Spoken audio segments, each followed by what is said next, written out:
Halo semuanya, selamat datang di channel Ray Film. Gimana kabarnya? Semoga kalian dalam keadaan sehat selalu. I Speak on Your Grave menceritakan tentang seorang wanita cantik bernama Jennifer, berprofesi sebagai seorang penulis novel yang diperkaos secara bergilir oleh sekelompok anak muda begajulan di suatu pondok terpencil saat ia sedang akan menyelesaikan novel buatannya. Tak terima atas perbuatan bejat orang-orang yang telah memperkaosnya, Jennifer yang dikira sudah meninggal membalaskan dendam dengan cara yang sangat tragis. Okelah, tanpa berlama-lama, seperti apakah keseruan filmnya? Namun sebelum lanjut, Mimin minta dukungannya kepada kalian semua untuk menekan tombol subscribe supaya Mimin makin semangat lagi untuk mereview film-film seru lainnya. Terima kasih buat yang sudah subscribe. Mimin doakan semoga kalian dimurahkan rezekinya. Jennifer adalah seorang gadis cantik berasal dari kota yang berprofesi sebagai seorang penulis novel. Ia berencana menyewa pondok di suatu desa terpencil untuk mendapatkan suasana baru agar lebih tenang untuk menyelesaikan karya novel barunya.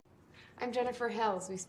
Ia menyewa sebuah pondok kepada seorang kakek bernama Earl.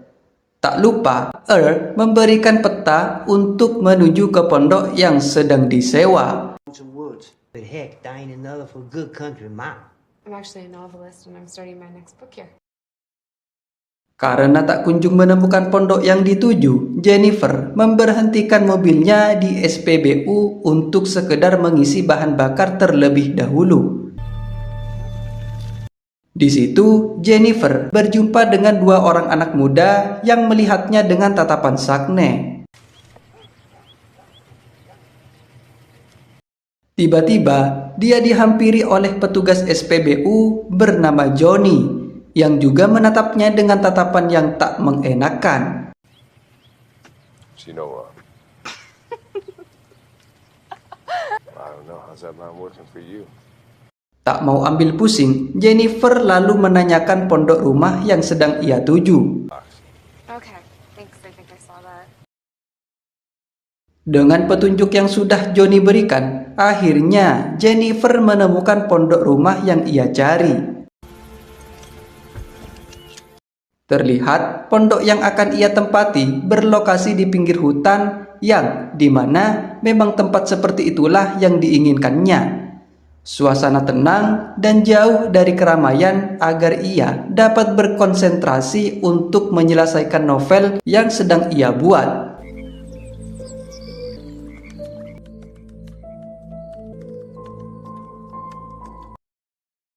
Di keesokan harinya, Jennifer dengan tubuh semelehoinya berjemur dan terlihat sedang menikmati suasana tenang dan sunyi di tempat tersebut. Dirasa cukup dengan waktu bersantainya, Jennifer lalu melanjutkan karangan novelnya. Namun tanpa sengaja, ia menumpahkan teh dan mengenai bagian tubuh yang sangat menggugah selera. Saat sedang membersihkan pakaiannya, tanpa ia sadari, dari luar ternyata ada seseorang yang sedang merekam dan ternyata juga sudah memantaunya sedari tadi. Di keesokan harinya, saat sedang asyik jogging, tanpa sengaja ia menemukan rumah tak berpenghuni dan terlihat sudah lama ditinggalkan oleh pemiliknya.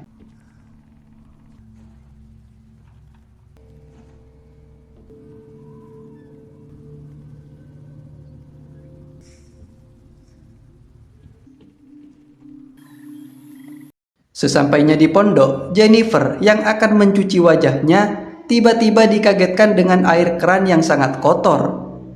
Ia pun menelpon Earl dan meminta segera menyuruh orang untuk memperbaiki saluran air yang bermasalah. What's wrong with it?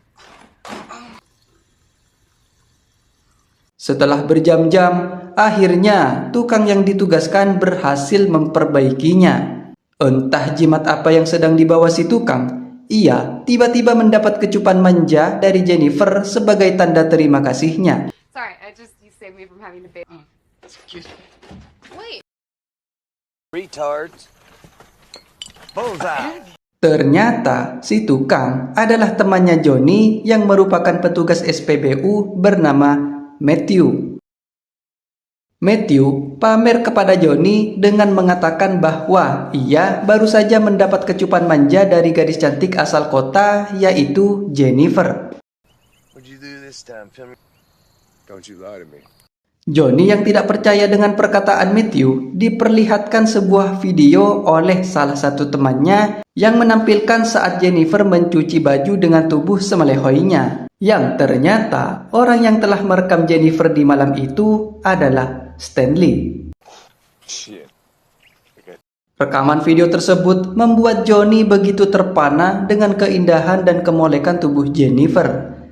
Lantas Johnny mengatakan kepada teman-temannya akan menaklukkan Jennifer dan berjanji akan membasahi apemnya. Show you the way.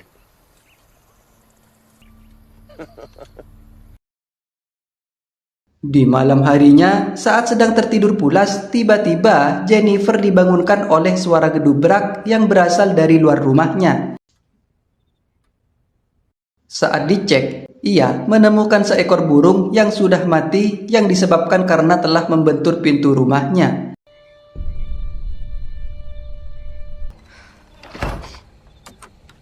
Namun, saat ia kembali,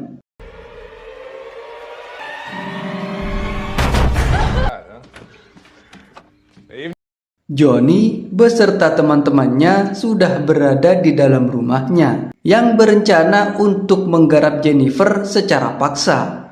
Will you call, please? Or you will call? What phone you do that with? What's a pretty little thing like you doing that? Come here. Jennifer yang hanya seorang diri dan merupakan seorang wanita hanya bisa pasrah dan menuruti kemauan mereka. Selain mendapatkan pelecehan, Jennifer juga mendapat kekerasan fisik yang dilakukan oleh Johnny dan teman-temannya. Now take the other two, stick them on the...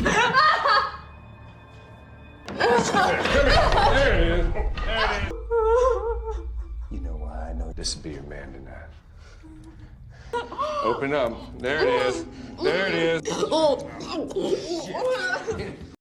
Tak ingin ketinggalan, salah satu orang bernama Andy juga melakukan pelecehan kepada Jennifer. Namun beruntungnya, Jennifer berhasil merebut botol dari tangan Andy dan memanfaatkannya untuk segera kabur.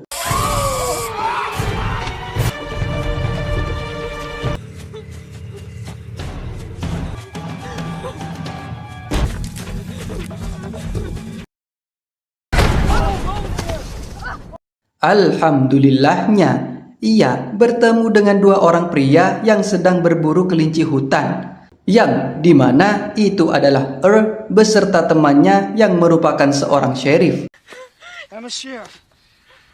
Lalu Jennifer menjelaskan apa yang sudah terjadi. Did you get a nice look at around here? Yes, they work at the service station. Like them boys been up to no good again. Lantas, si sheriff menyuruh Earl untuk segera pulang terlebih dahulu, sementara ia akan melakukan penangkapan kepada para pemuda itu.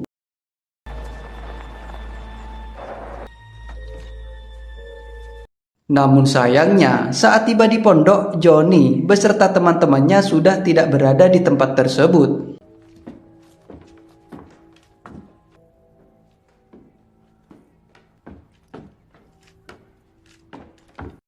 Si sheriff yang tak kunjung menemukan keberadaan mereka malah berbalik menyalahkan Jennifer karena menemukan banyak botol khamr dan ketahuan menghirup samsu cap kodok. Please, I really don't care about any of that. Boys must have left it.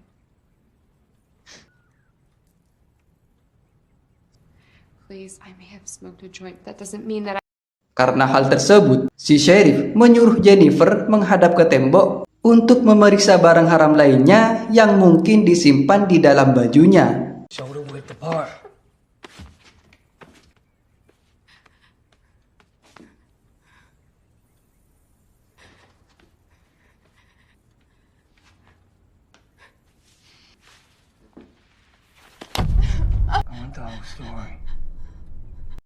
Namun sialnya, alih-alih mendapat bantuan dari si sheriff, ternyata si sheriff merupakan bagian dari komplotan para pria jahanam tersebut.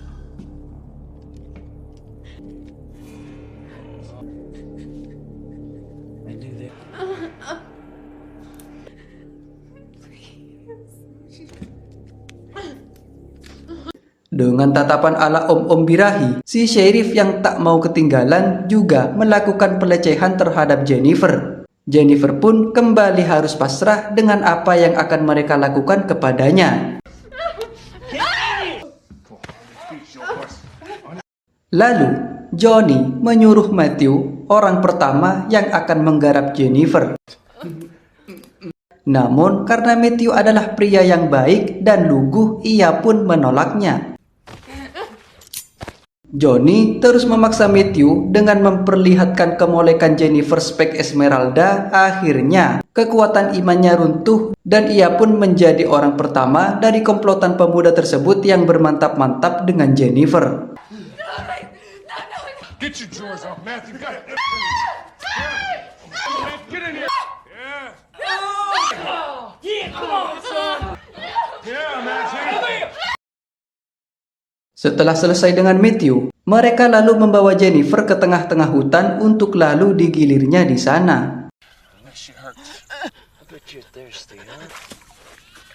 Sungguh malang nasib Jennifer. Ia disiksa dan diperkaos rame-rame oleh orang-orang biadab tersebut tanpa terkecuali.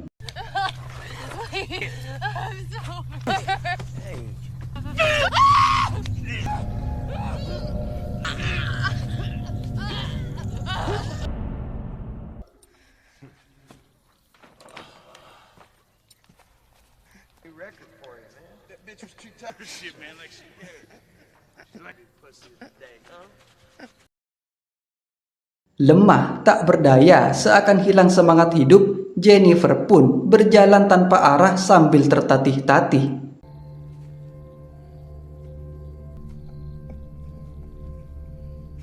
Seakan hidupnya sudah tidak berarti lagi, Jennifer memutuskan untuk bunuh saja, yang membuat orang-orang biadab itu panik bukan main. Karena jika sampai mayat Jennifer tidak ditemukan, maka besar kemungkinan para polisi akan mencari mereka. Oleh karena itu, si sheriff meminta Johnny beserta teman-temannya untuk segera menemukan mayat Jennifer bagaimanapun caranya. Mereka pun mencarinya ke berbagai aliran sungai. Namun hingga sore hari menjelang, mereka belum kunjung menemukan mayat Jennifer. Si sheriff kembali mendesak mereka untuk sesegera mungkin menemukan mayat Jennifer bagaimanapun caranya. Di saat itu pula, situasi memanas saat sheriff baru menyadari bahwa perbuatan keji mereka ternyata direkam oleh Stanley.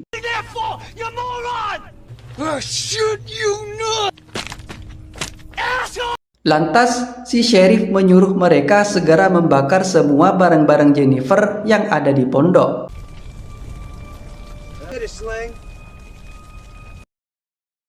Keesokan harinya, sheriff mendatangi Earl dan memberikan pernyataan palsu dengan mengatakan bahwa Jennifer memutuskan untuk pulang lebih awal dan memberikan kunci pondok miliknya.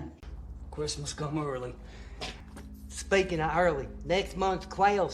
Sementara itu, Matthew merasa sangat bersalah karena telah ikut ambil bagian enak-enak kepada Jennifer. Karena sebenarnya Matthew jatuh hati kepada Jennifer. Saat dia dihantui rasa bersalahnya kepada Jennifer, tiba-tiba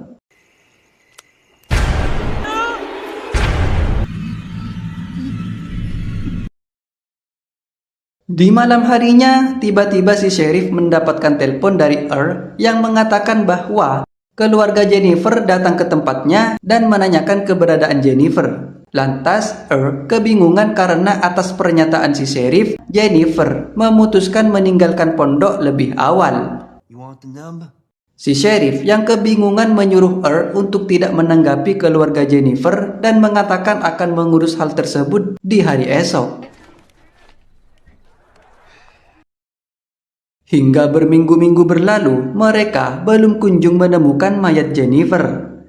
Ditambah lagi, mereka mendapatkan suatu masalah yang dimana memori yang berisi rekaman kelakuan bejat mereka kepada Jennifer dicuri oleh seseorang di rumah Stanley. Ternyata, memori yang dihancurkan oleh si sheriff adalah memori kosong, karena yang sebenarnya Stanley telah mengganti memori salinan di kameranya saat sedang mencari mayat Jennifer di hari kejadian. Dan itu artinya, jika memori tersebut tidak segera ditemukan, besar kemungkinan polisi akan segera mengetahui kelakuan bejat mereka. Come on! Gotta stick together. Dumb you are! Di malam harinya, Johnny yang sedang asyik bersantai sambil ditemani sebotol khamr, tiba-tiba dikagetkan dengan suara gedubrak yang berasal dari luar rumahnya. Saat dicek, Johnny menemukan mayat burung yang tergeletak persis seperti apa yang dialami Jennifer sebelumnya.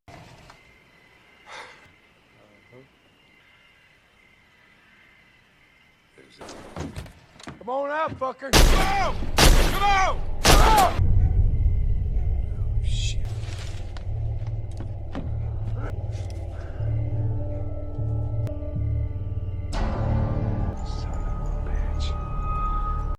Sementara itu, si sheriff yang baru saja pulang dari kantornya harus mengalami panik dikala sang istri memberikan sebuah memori kamera persis seperti yang digunakan Stanley saat merekam aksi bejatnya, di mana si istri mendapatkan memori tersebut dari seorang guru anaknya yang katanya berisikan video tentang pelajaran. Beruntungnya, si anak dan si istri belum sempat memutar video yang ada di memori tersebut. Dengan emosi yang memuncak, si sheriff lalu mendatangi Johnny dan teman-temannya. Setibanya di sana, si sheriff langsung menyerang Stanley karena hanya dialah satu-satunya orang yang merekam aksi bejat mereka. My what? Is this some kind of fucked up joke? I smashed it down. You screwed up, fat boy. Di saat yang bersamaan, Johnny mengatakan tentang kejadian yang dia alami tadi malam. Johnny menduga bahwa Matthew lah yang sengaja mencuri dan mengirim memori itu. Karena Johnny tahu bahwa Matthew sangat terobsesi kepada Jennifer. Oleh karena itu, Johnny menduga bahwa Matthew sengaja melakukan kekacauan untuk sekedar balas dendam atas perbuatan mereka kepada Jennifer. Found 10-8.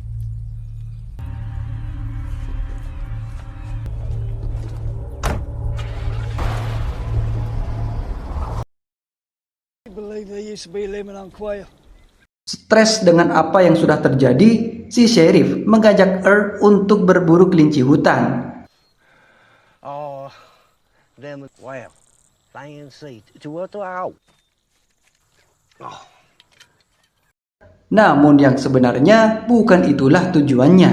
Ia mengajak Earl untuk lalu mengeksekusinya di tengah hutan. Karena si sheriff sadar bahwa Earl merupakan orang yang berpotensi dalam mengungkap kasus hilangnya Jennifer.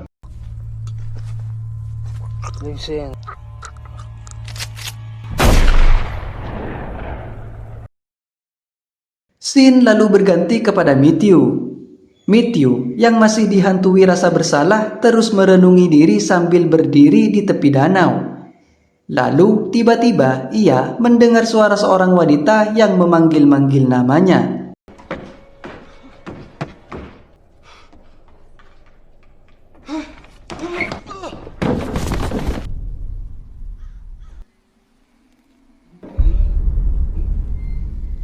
Betapa kagetnya Matthew. Ternyata wanita yang memanggilnya adalah Jennifer. Dengan sangat terkejut dan sedikit ketakutan, Matthew perlahan mendekati Jennifer dan mengaku sangat menyesal karena telah ikut memperkaosnya.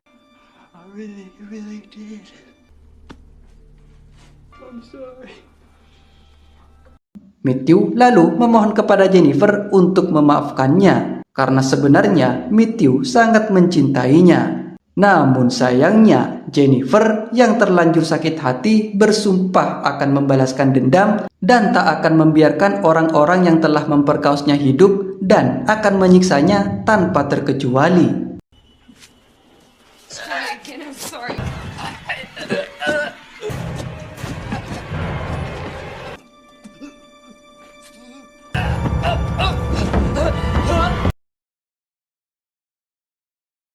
Scene lalu berganti kepada Stanley dan Andy yang sedang disibukkan mencari Matthew.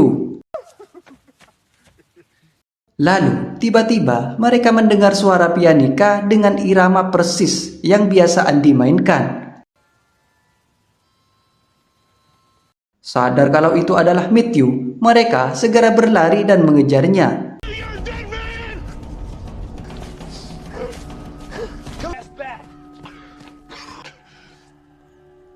Dan ternyata suara pianika itu berasal dari dalam rumah terbengkalai yang sebelumnya Jennifer temukan saat pertama kali menempati area tersebut. Tanpa membuang waktu, Andy segera menelusuri rumah terbengkalai itu untuk mencari keberadaan Matthew.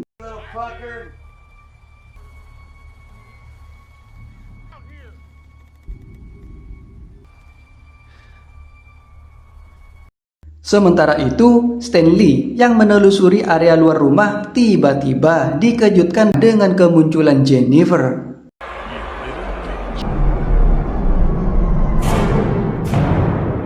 Dan tanpa Stanley sadari, ia menginjak ranjau yang sudah Jennifer persiapkan untuknya.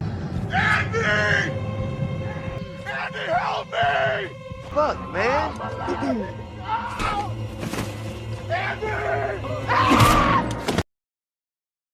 Saat tersadar, Andy sudah mendapati dirinya sudah dalam posisi terikat di atas bak mandi dengan keran yang masih hidup dan siap menenggelamkan kepalanya.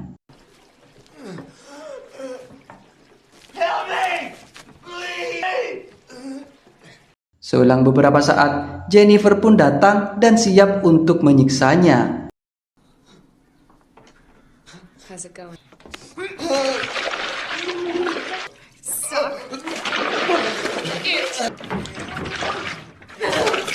Tak cukup di situ saja, Jennifer lalu mengambil bubuk NaOH atau bahasa umumnya soda api, lalu menaburkannya ke air bak mandi itu.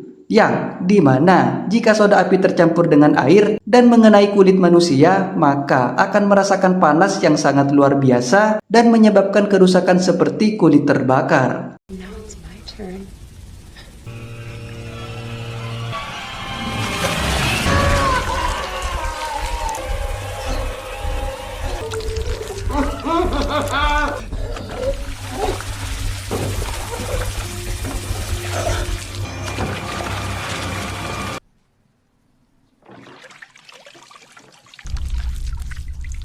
Sama seperti Andy, Stanley juga menerima siksaan yang tak kalah mengerikan. Sambil merekam, Jennifer memulai siksaannya dengan memasukkan paksa bangkai tikus ke dalam mulut Stanley hingga membuatnya mengeluarkan isi perutnya. What's wrong? You don't like it? Tak hanya itu, Jennifer lalu mengaitkan kelopak mata Stanley dengan menggunakan kail pancing hingga membuatnya tak bisa berkedip.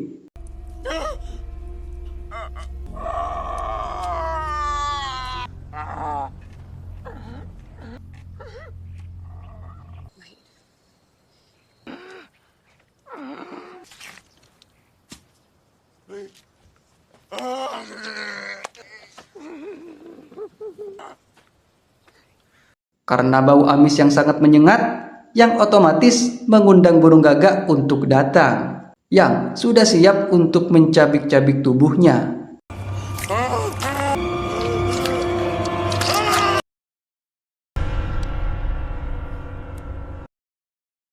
Selesai dengan Andy dan Stanley, kini tibalah giliran Johnny untuk mendapat siksaan yang tak kalah mengerikan.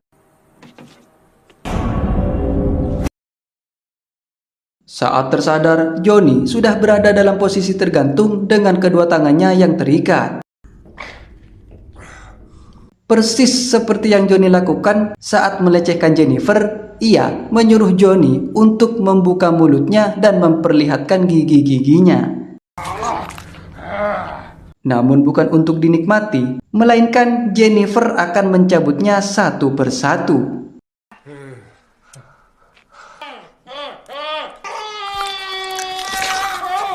Teeth show us no fucking.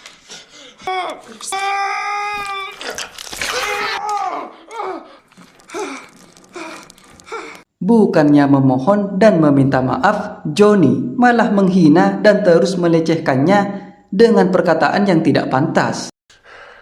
It wouldn't even get blows you. Dan akhirnya Jennifer pun mengambil gunting Firaun dan bersiap untuk memotong burungnya yang nakal itu. You get them.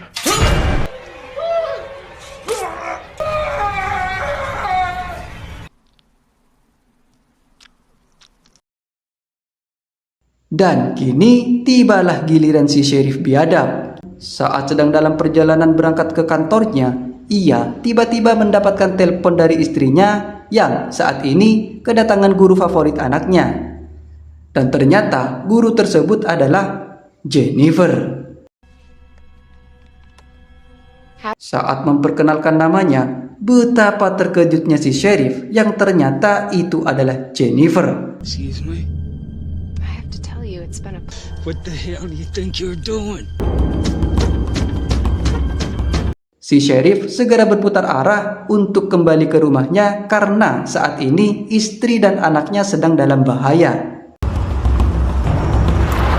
Namun sayangnya, saat tiba di rumahnya, Jennifer sudah membawa pergi anaknya dengan izin kepada sang istri untuk mengajaknya bermain di taman. Tanpa membuang waktu, si Sheriff langsung tancap gas untuk menuju ke taman bermain.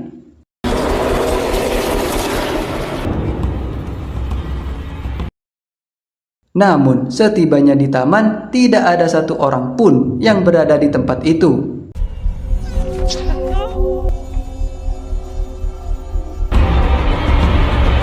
Saat si Sheriff kembali ke mobilnya, tiba-tiba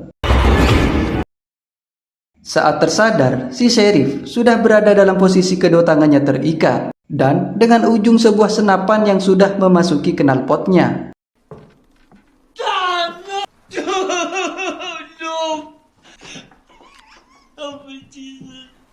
God, I thought you were an ass man.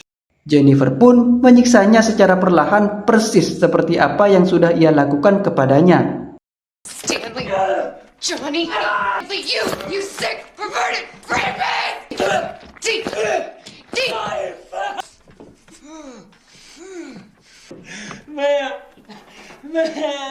Setelah puas menyiksanya, Jennifer lalu mengikat tali pada pelatuk senapan itu lalu dihubungkan dengan tangan Matthew. So was I.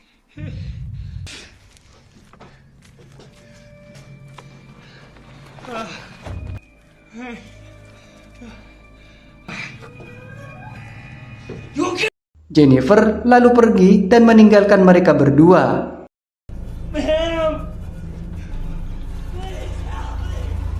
Selang beberapa saat, Matthew pun terbangun dan